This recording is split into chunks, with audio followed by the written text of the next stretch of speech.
عليكم، ازيكم يا حبايبي؟ عاملين ايه؟ يا رب تكونوا بخير. يلا معايا النهارده هنشوف هنعمل ايه. هنعمل حاجه سهله بسيطه سريعه كلكم هتحبوها لو جربتوها. معايا هنا حزمه خضره بقدونس، عايزه تحطي بقدونس الشبت حطي، عايزه تحطي كزبره وبقدونس الشبت التلاته مع بعض حطي. ومعايا هنا قرنبيط وكوسه مسلوقين، ومعايا هنا نص فلفلايه حمراء ونص فلفلايه صفراء وواحده خضراء. هقطع ده كله كده على بعضه، اي تقطيعه اي شكل اي حاجه انت حباها. ومعايا شطه، معايا كمون وكزبره ناشفه وتوابل مشكله. اي حاجه عايز تستغني عنها استغني براحتك، دي حاجه ترجع لك انت. هقطع ده كله. طبعا اكله هتعجبك بالذات للي عاملين دايت ونفسكم تاكلوا مكرونه بشاميل. اقسم بالله احلى من المكرونه البشاميل، جربيها وعلى ضمانتي. اقطع ده كله كده. وده حبايبي قطعت الخضار بتاعي اهو. بعد كده اجيب البتاع ده واهرس ده. انا القرنبيط سلقاه والكوسه. ممكن تعملي بطاطس، يعني تحطي معاهم بطاطس، بس انا مش هينفع احط بطاطس.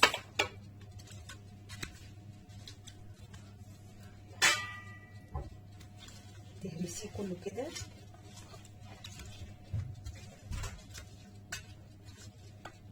على فكره ممكن تعمليها كده من غير لحوم من غير حاجه، وممكن تحطي بدل الفراخ بدل الشاورما يعني تحطي لحمه مفرومه متعصجه، او لو صدر فرخه عندك في التلاجة بايت ممكن تقطعيه حتت صغيره وتحطيه معاهم.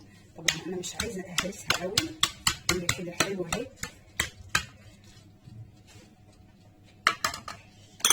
بس بعد كده احط بقى معلقه كمون، لان انا حاطه في السليق حاطه ملح. لما جيت اسلق القرنبيط والكوسه حاطه ملح حاطه كمون.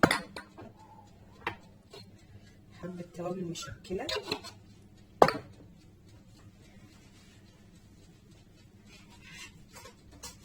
اجيب معلقه واقلب ده كله. طبعا انا مش هحط ملح عشان انا حاطه ملح في السليق بتاعهم.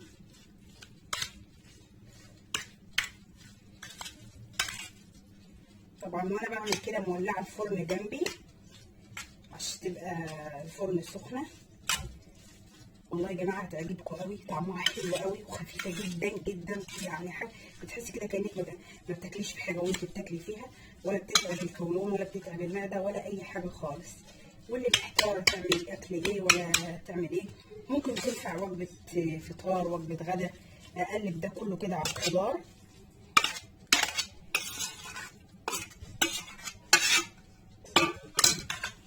اقلبه كله كده مع الخضار وارجع لكم.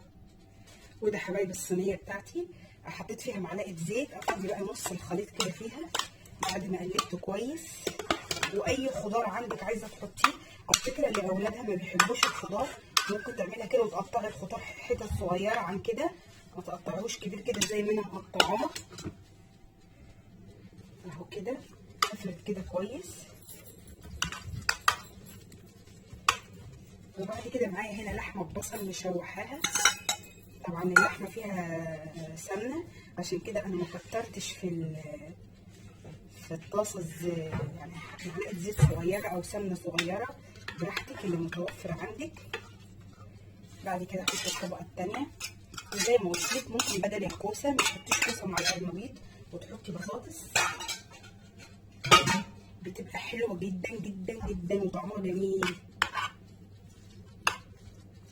جربيها وصدقيني هتعجب ولادك جدا لو هما بيحبوا المكرونه البشاميل والحاجات دي.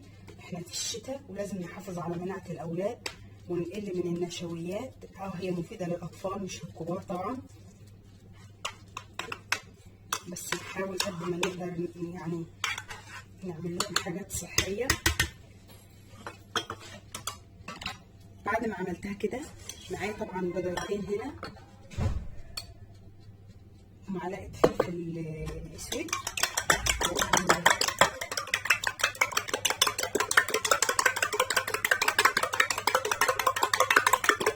اقلبهم اقلبهم كده كويس، احط عليهم شويه لبن صغيرين، ولو ما عندكيش مش لازم يعني.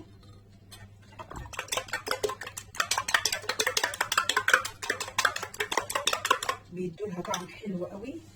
هجيب كده الخليط بتاعي افضيه، ممكن تفضيه مع الخليط وانت بتقلبيه. لو انت مش عايزاه يبان على الوش ممكن تفضيه مع الخليط وانت بتقلبيه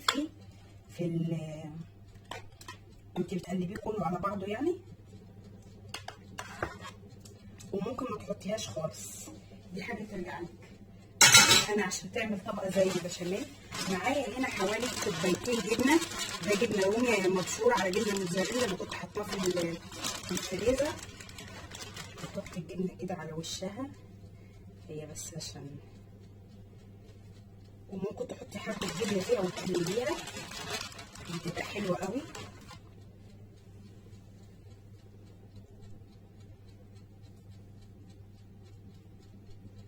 اهو ادخلها الفرن، واما تخرج من الفرن اوريها لكم. طبعا من حبي للقرنبيط، بصوا القرنبيط جبتها قد ايه. طبعا دي انا واخده يعني حوالي ربعها كده اللي هو سلقته، وكان في حته من واحده قبلها. القرنبيط مفيد جدا يا جماعه ورخيص يعني. دي كلها انا جايباها ب 10 جنيه، وكان فيها حته كمان كده اهو. طبعا دوكا دخلتها الفرن، اما تخرج من الفرن اوريها لكم. ده حبايب الصينيه بتاعتي بعد ما خرجت من الفرن. بصوا بالله عليكم بشاميل ولا مش بشاميل؟ اقسم بالله احلى من البشاميل. هقطع معاكم خلطه دلوقتي واوريها لكم، رغم انها مولعه وسخنه جدا اهي. قطعتها 4، عايزه تقطعيهم كده كمان.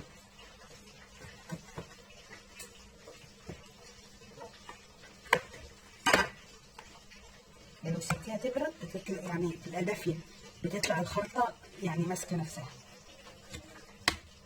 لكن عشان هي سخنه زي المكرونه بالظبط.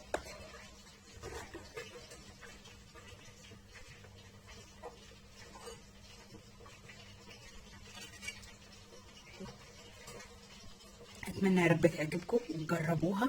ممكن زي ما قلت لك تعمليها بالبطاطس، ممكن تعمليها بالقرنبيط والبطاطس مع بعض، الاثنين مع بعض يعني. مش شرط انك انت تعمليها زي ما انا عملتها كده. انا بديكي فكره وانت حطي فيها الخضار اللي يعجبك او الحاجه اللي تبقى عاجباكي. اتمنى يا رب تجربوها وتعجبكم. اسيبكم في رعايه الله، والسلام عليكم.